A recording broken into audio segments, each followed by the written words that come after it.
अस्सलाम वालेकुम dear student. आज का जो हमारा टॉपिक है वो है बेसिकली बायोकेमिस्ट्री के यूजेस और चंद एक डेफिनेशन है, जैसे कि हमारे पास ऑस्मोसिस है, डिफ्यूजन है, एक्टिव ट्रांसपोर्ट है और पैसिव ट्रांसपोर्ट है। और बायोकेमिस्ट्री है क्या, सबसे पहले हम ये डिस्कस करेंगे। आफ्टर देन हम डिस्कस करेंगे ये डीलिंग किसके साथ साथ करती है, और फर्दर हम डिस्कस करेंगे बायोकेमिस्ट्री के यूजेस क्या हैं। फर्स्ट ऑफ ऑल हम बात करते हैं बायोकेमिस्ट्री की। तो बायोकेमिस्ट्री को बेसिकली बायोलॉजिकल केमिस्ट्री भी कहते हैं। अगर हम बात करें बायोकेमिस्ट्री को तो बहुत सारी जगहों पर इसको बायोलॉजिकल केमिस्ट्री भी कहते हैं। ये जो स्टडी होती है ये केमिकल प्रोसेस की होती है या उनसे रेलिवेंट जितने भी लिविंग ऑर्गेनिज्म होते हैं उनकी होती है। अगर देखा जाए बायोकेमिस्ट्री को तो बायोकेमिस्ट्री जो है वो डील कर रही होती है डिफरेंट चीज़ों को। जैसे कि हम अगर डीलिंग की बात करें बायोकेमिस्ट्री में तो इसमें काफ़ी ज़्यादा केमिकल्स प्रोसेस आ जाते हैं जो कि सेल्स और टिश्यू से लिए जाते हैं। इनमें जो मेटाबॉलिक रिएक्शन हो रहा होता है या लिया जाता है वो उन मटेरियल से लिया जाता है जो प्रोटोप्लाज्म कहलाते हैं।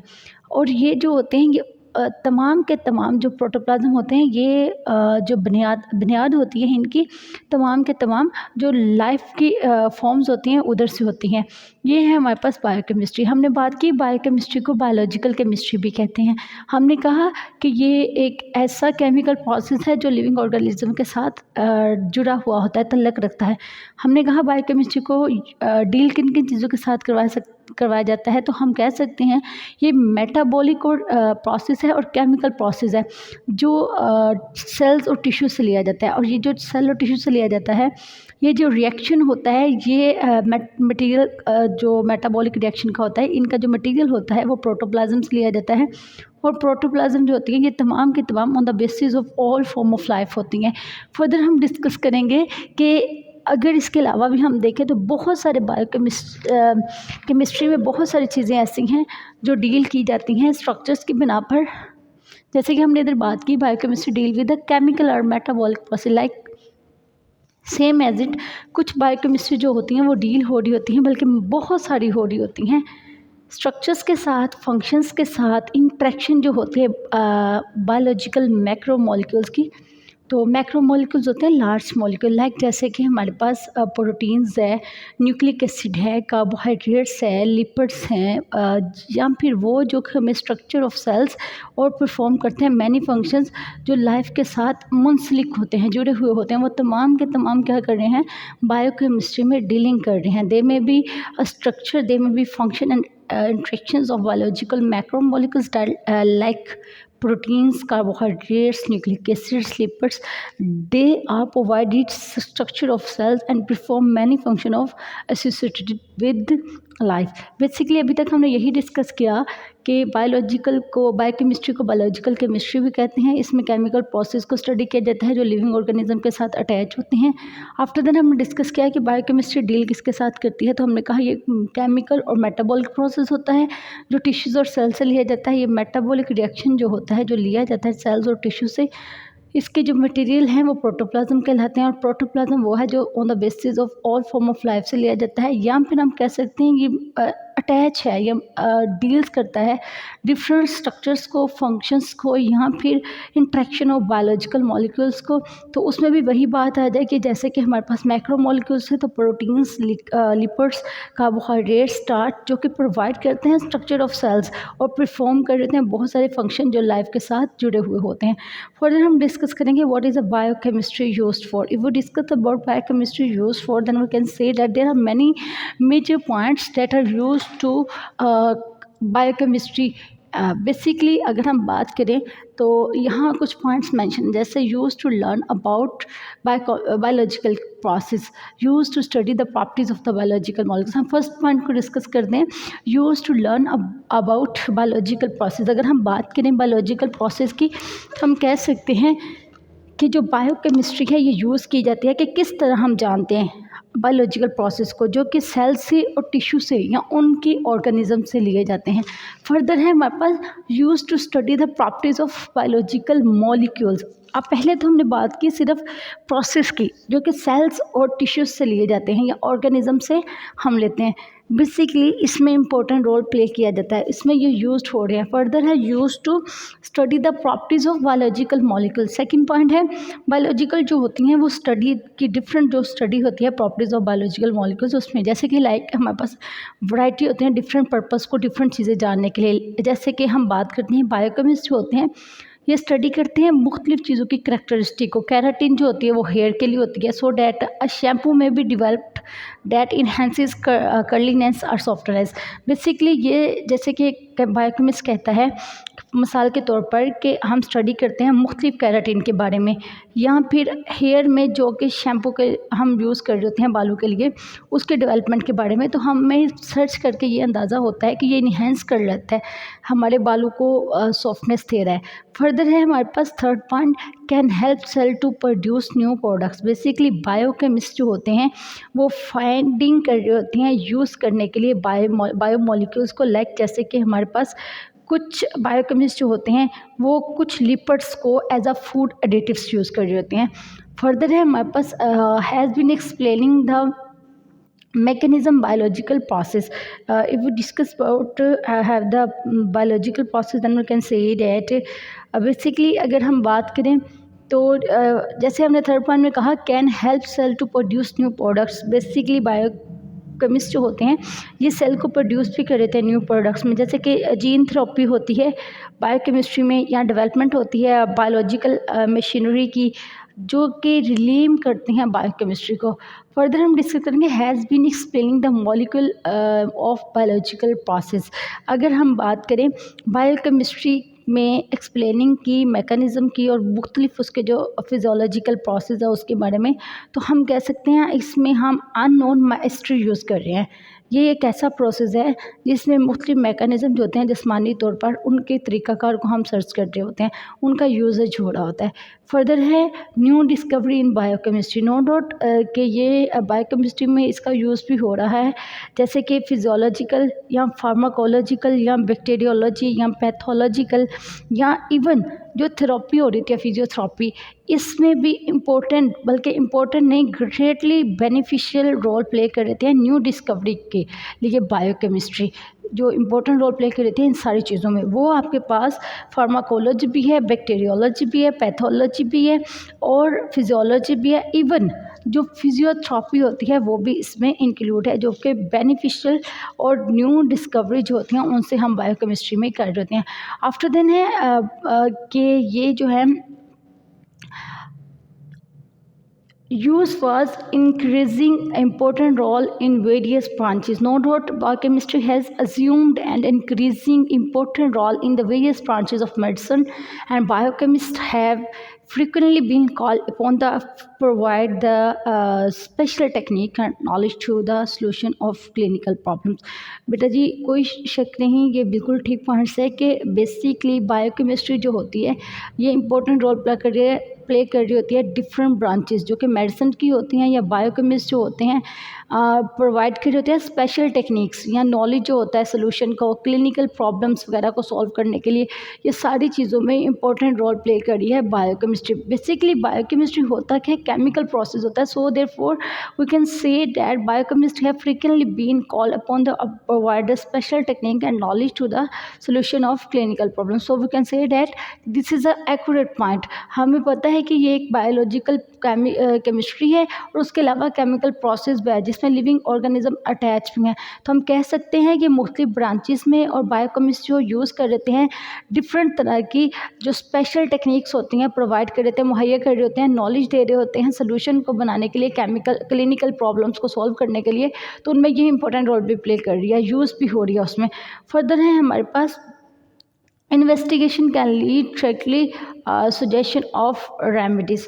No doubt बायोकेमिस्ट्री जो है या बायोकेमिकल इन्वेस्टिगेशन जो होती हैं वो quietly directly suggestion of remedies होती हैं। जैसे कि हम बात करें डिस्कवरी होती है स्पेशल बायोकेमिकल डेफिशिएंसी राइकेट्स की, या हम बेरी की बात कर लेते हैं, सेक्यूरियो की, एंड बहुत सारी एनीमिया की, या rapidly to the successful therapy as a by rational method. तो इन सारी चीज़ों में अगर हम बात करें तो ये इंपॉर्टेंट रोल प्ले कर रही है, यूज़ हो रही है। फर्दर है हमारे पास कि play important role in the recombination DNA technology, genetic engineering and gene maps। Non road की बेटा जी इसमें भी इंपॉर्टेंट रोल प्ले कर रही है, इसमें भी इसका यूज़ हो रहा है। बायोकेमिस्ट जो होते हैं वो प्रोवाइड करते हैं डिफरेंट तरह के विटामिन्स, हार्मोन्स जो कि प्योर कंडीशन में होते हैं और ऐड किया जाता है इनको प्रिपरेशन करने के लिए।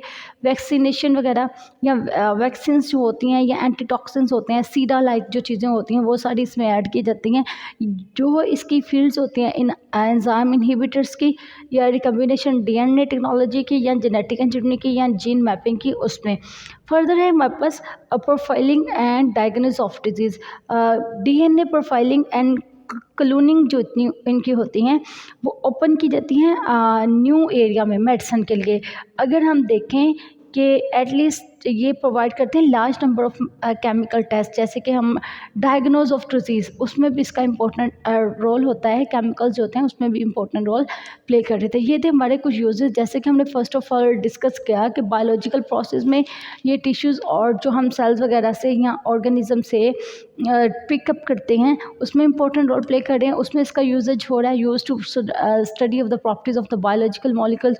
तो ये बेसिकली मुख्तलिफ जो बायोकेमिस्ट होते हैं मुख्तलिफ चीज़ों की करैक्टरिस्टिक को जानने के लिए, जैसे कि कैराटिन हेयर के लिए होती है, शैम्पू हेयर्स के लिए होता है, इनके डेवलपमेंट के लिए होता है, इनके सॉफ्टनेस के लिए होता है। उसके बाद can help cell to produce new product. तो इसमें जीन थेरापी जो होती है रिलेम करती है बायोकेमिस्ट्री को। फर्दर है हमारे पास कि एक्सप्लेनिंग कर रहा है मैकेनिज्म ऑफ बायोकेमिस्ट्री की मैकेनिज्म ऑफ बायोकेमिस्ट्री प्रोसेस की। तो इसमें हम कह सकते हैं ये फिजियोलॉजिकल प्रोसेस होता है जो अननोन माइस्ट्री होती है, जो कि एक्सप्लेन कर रहा था मैकेनिज्म को जिस्मानी तौर पर। फर्दर है कि न्यू डिस्कवरी में इसका इम्पोर्टेंट रोल है। तो अगर हम न्यू डिस्कवरीज में बात करें तो जो physiological, pharmacological, bacteriology, after then pathology, even यहाँ तक कि जीन थेरेपी या फिजियोथेरेपी में जो इम्पोर्टेंट रोल प्ले होता है न्यू डिस्कवरी के लिए, वहाँ इम्पोर्टेंट रोल प्ले कर रही है बायोकेमिस्ट्री। फर्दर है कि ये इंक्रीज़ कर रही है important role in different branches में। तो कह सकते हैं हम कि एज्यूम कर रही है और इंक्रीज़ कर रही है इम्पोर्टेंट रोल को ब्रांचेस में मेडिसिन बनाने के लिए, या फिर जो न्यू स्पेशल टेक्निक्स होती हैं नॉलेज की सोल्यूशन को और क्लिनिकल प्रॉब्लम को सॉल्व करने के लिए जो कोई बायोकेमिस्ट रेमेडीज़ वगैरह तैयार करते हैं। फर्दर है हमारे पास investigation can lead quite directly suggestion of remedies.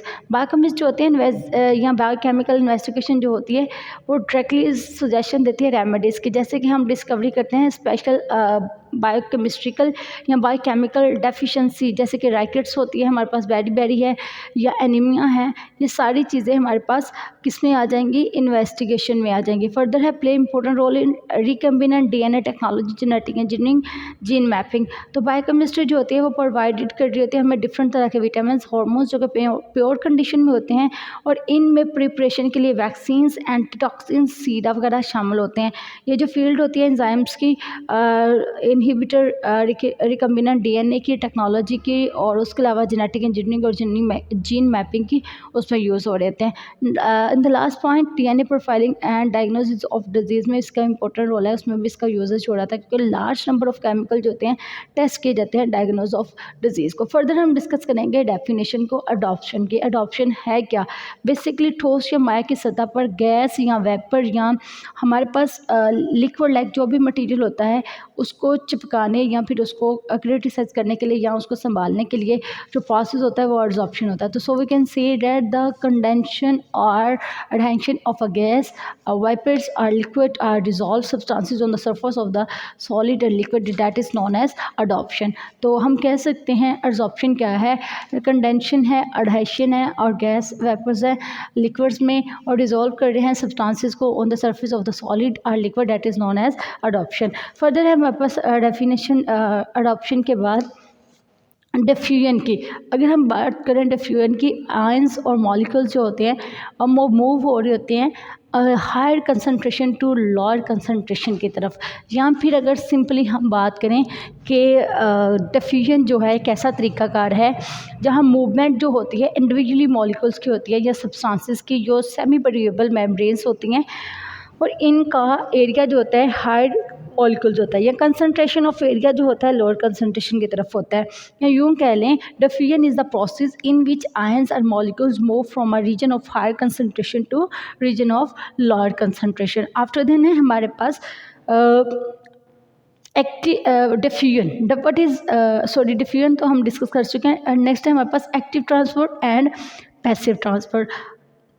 अगर हम बात करें एक्टिव ट्रांसपोर्ट की और पैसिव ट्रांसपोर्ट की, तो both are opposite to each other because in active transport movement of the molecules across a cell membrane, while passive movement में types of the membrane transport does not require energy to move substances across the cell membrane. अगर हम बात करें active transport की, तो यहाँ जो movement होती है मॉलिक्यूल्स की वो सेल मेम्ब्रेन को क्रॉस कर देती है, जबकि पैसिव ट्रांसपोर्ट में ऐसा नहीं होता। एनर्जी जो होती है वो मूव की जाती है सब्सटेंसेस की तरफ और ये क्रॉस नहीं कर जाती सेल मेम्ब्रेन को। अगर हम देखें एक्टिव और पैसिव ट्रांसपोर्ट को, तो पैसिव ट्रांसपोर्ट में ट्रांसपोर्ट जो आयंस के और मॉलिक्यूल्स के होती है वो क्रॉस कर देते हैं सेल मेम्ब्रेन को डिफ्यूजन के ज़रिए, जबकि मॉलिक्यूल्स मूव कर होते हैं हायर कंसनट्रेशन से लोअर कंसनट्रेशन की तरफ। ये जो एनर्जी रिक्वायर हो रही है डिफ्यूजन प्रोसेस में, जबकि एक्टिव ट्रांसपोर्ट में ये ट्रांसपोर्ट ऑफ आयन या मॉलिक्यूल जो होता है वो क्रॉस करता है सेल मेम्ब्रेन को on the region of lower concentration से हायर कंसनट्रेशन की तरफ एंजाइम्स और जो एनर्जी रिक्वायर होती है उसके बिहाफ पे, या फिर हम यूँ कह सकते हैं movement of molecules across cell membrane from a region of lower concentration to a region of higher concentration. ये है हमारे पास एक्टिव ट्रांसपोर्ट और पैसिव ट्रांसपोर्ट। आफ्टर देन हम डिस्कस करेंगे गैसेस एक्सचेंज डिज़ाइन को। ये एक इम्पोर्टेंट ग्रुप सब्सटेंसेस होता है जो आयन एक्सचेंज डिज़ाइन भी कहलाता है, और इसमें बहुत ज़्यादा अब्जॉर्प्शन नेगेटिवली और पॉजिटिवली चार्ज आयंस जो होते हैं सोल्यूशंस के लेबॉर्ट्री में, इंडस्ट्रीज में और मेडिसिन वगैरह में यूज़ हो रहे हैं। ये जो सब्सटेंसेस होते हैं इनसॉल्युबल सिंथेटिक पॉलीमर्स टाइप्स होती हैं जो कैटाइन और एनाइन कहलाती हैं और कंटेन होती हैं एसिडिक और बेसिक ग्रुप्स पर। फर्दर हम डिस्कस करेंगे ऑस्मोसिस को। ऑस्मोसिस क्या है? ये एक ऐसा तरीकाकार होता है जो सॉल्वेंट होता है और ये solution of lower solute concentration to solution of higher concentration होता है, जैसे कि सेमी परमिएबल मेम्ब्रेन्स में होता है। सेमी परमिएबल मेम्ब्रेन्स क्या होती हैं? तो ये ऐसी मेम्ब्रेन होती हैं जो सॉल्वेंट को but do not the solute particles. जैसे कि हम अगर बात करें अ टाइप ऑफ मेम्ब्रेन होती है जो कि कुछ पार्टिकल्स को गुजरने की इजाज़त देती है और कुछ को नहीं। या फिर अगर हम बात करें कि मूवमेंट जो होती है वाटर मॉलिक्यूल्स की सोल्यूशन में हायर कंसंट्रेशन से लोअर कंसंट्रेशन ऑफ सोल्यूशन के साथ, तो सेल मेम्ब्रेन की पार्शियली परमिएबल मेम्ब्रेन के साथ, तो यहाँ जो होता है कुछ पार्टिकल्स होते हैं वो पास ऑन हो जाते हैं और कुछ जो होते हैं वो रिमेन हो जाते हैं। ऑस्मोटिक प्रेशर क्या होता है? बेसिकली ऑस्मोटिक प्रेशर जो होता है ये सोल्यूशन है हमारे पास हाइड्रोस्टैटिक प्रेशर का, जिसमें प्रोड्यूस किया जाता है कुछ सोल्यूशन को सेपरेट करने के लिए सॉल्वेंट को और सेमी परमिएबल मेम्ब्रेन को। फर्दर है हमारे पास सरफेस टेंशन जो है कॉन्ट्रैक्टिव टेंडेंसी है सरफेस की, लिक्विड में जो परमिशन देती है या इजाज़त देती है एक्सटर्नल फोर्स के लिए रेजिस्टेंस पर। और आफ्टर देन है viscosity can describe it is the internal resistance of the molecule of any liquid to the for viscosity. Basically viscosity जो है ये हमारे पास किसी भी जो इंटरनल रेजिस्टेंस होती है मॉलिक्यूल्स की किसी भी लिक्विड की या उसको जो फ्लो होता है वो विस्कोसिटी कहलाता है। ये था हमारा आज का lecture. Thank you so much.